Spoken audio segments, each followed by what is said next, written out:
Assalamualaikum warahmatullahi wabarakatuh. Baiklah, nama saya Afra Yuvalendia dari Departemen Ilmu Komunikasi kelas D. Di sini saya ingin mereview materi dari dasar-dasar ilmu logika, yaitu tentang kebenaran yang berada di kelas Pak Taufan. Yang pertama ialah logika.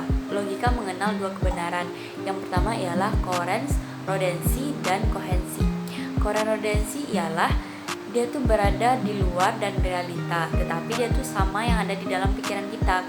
Dikarenakan logika itu sederhana, ialah bagaimana cuman untuk pernyataan apakah sesuatu itu benar atau salah, dan logika merupakan ilmu yang mengantarkan pada kebenaran. Yang kedua ialah kohensi. Kohensi ialah di mana satu dengan yang lainnya itu tidak bertentangan dan biasanya digunakan untuk pernyataan yang sifatnya deduksi dan induksi. Selanjutnya ialah penalaran logika ada dua. Yang pertama ialah deduksi dan induksi. Deduksi di mana hukumnya tuh dari umum ke khusus, di mana dia tuh ada premis mayor dan minor.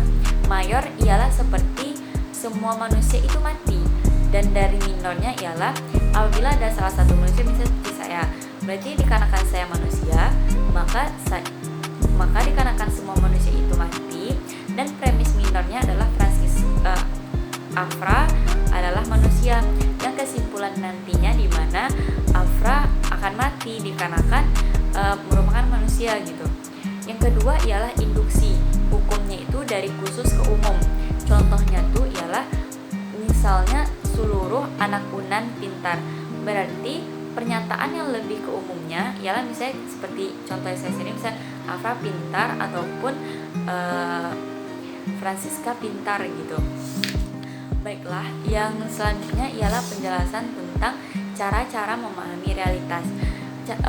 Realitas itu terbagi atas 4. Yang pertama itu adalah idealisme. Idealisme ialah yaitu dengan ide manusia gitu. Dan rasionalisme ialah berpikir dengan cara akal dan pikiran secara baik gitu.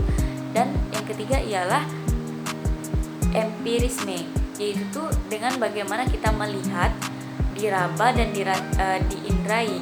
Jadi panca indera kita itu merasakan gitu. Dan yang keempat adalah intuisi, bagaimana kita merasakan itu dengan perasaan kita sendiri. Baiklah, yang selanjutnya ialah asas ataupun hukum-hukum logika yang sangat fundamental dan mendasar. Yang dia juga terbagi atas 4. Yang pertama adalah identitas. Bagaimana kalau A tersebut akan tetap menjadi A ataupun A itu akan menjadi A contohnya. Yang kedua ialah non kontradiksi. Bagaimana ialah A itu tidak akan pernah sama dengan B. Dan yang ketiga ialah keselarasan. Kalau A itu bagaimanapun dia dimanapun dia, maka dia akan tetap menjadi A. Dan yang keempat adalah kausalitas, yang dimanakan nantinya tuh antara satu dengan yang lainnya tuh pasti akan adanya sebab akibat. Bagaimana ini terjadi, dan pasti ada sebabnya, dan apabila ada sebab ini dan itu, maka akan ada akibatnya. Dan selanjutnya ialah bagaimana kita memahami realitas yang juga terbagi atas 2, yaitu eksistensi dan esensi. Eksistensi ialah dia tuh akan ada mustahil adanya, mungkin adanya, dan wajib adanya. Eksistensi itu dilihat dari keberadaannya. Dan yang kedua ialah esensi, itu tuh dia tuh mengarah kemana gitu. Dan dia juga ada 2, substansi dan aksiden. Substansi yaitu membentuk ke arah yang lebih realitas, sedangkan aksiden yaitu apa yang terlihat gitu. Mungkin sekian penjelasan review kebenaran dari kelasnya Pak Taufan minggu kemarin. Mungkin itu saja dari saya. Terima kasih. Assalamualaikum warahmatullahi wabarakatuh.